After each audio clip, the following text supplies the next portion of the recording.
everyone, it's Alicia too, and welcome back to my channel. I have got a tasty piece for you today when it comes to the rambles, the ramblings. We're going to ramble on, because today I'm talking about psychics and pizza.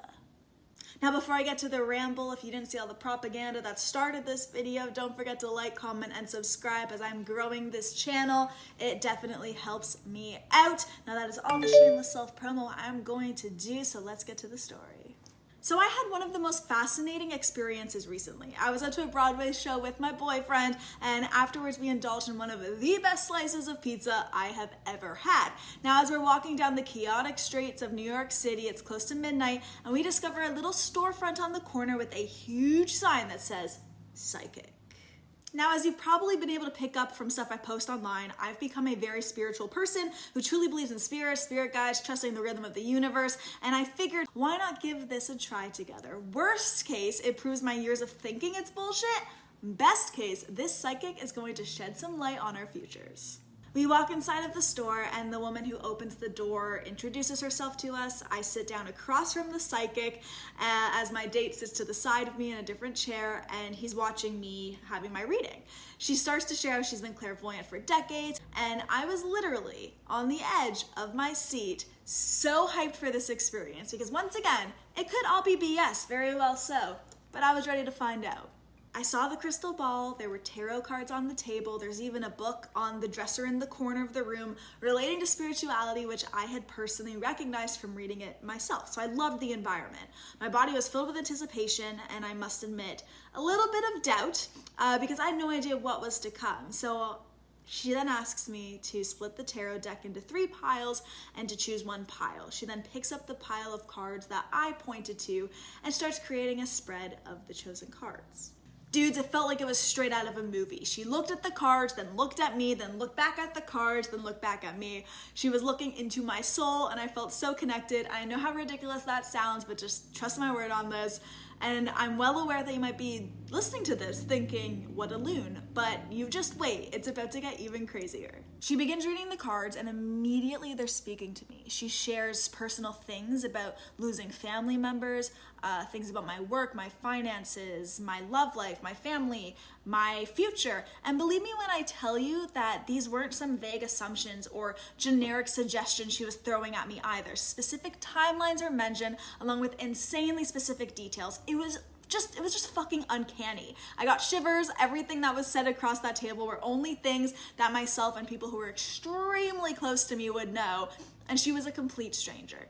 It made no sense. I was in awe, man. I mean, what the fuck, right? Perhaps the reason I'm sharing this is because I still can't get over the experience, or maybe it's because I'm hoping it'll maybe make skeptics try it for themselves just for shits and giggles. I can't promise you you'll have an accurate reading wherever you go, but I can tell you that my reading was an incredible moment taken from a night I absolutely loved. So yeah, those are genuinely my favorite types of nights to have. The ones where you just end up somewhere you completely didn't even expect to end up. You roam, you wander, you explore, you find crazy things that you never thought you would even do, but you do it anyways.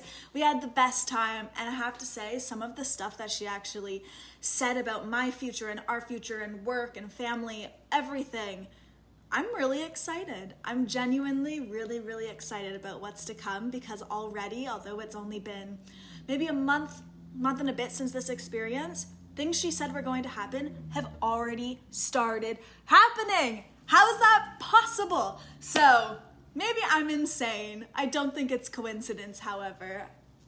Call me crazy, but it was just amazing. And before I sign off, I also just want to briefly touch on the actual show itself that we saw. I know I mentioned that at the beginning of this, but we went to see Wicked on Broadway. It was my first Broadway show ever. I had never been to one before, and you're talking to someone who's been to tons of concerts, like hundreds of gigs, but never a Broadway show. So it was really cool to be in New York City, see Wicked, probably, if not the most popular one, especially right now, and be absolutely blown away.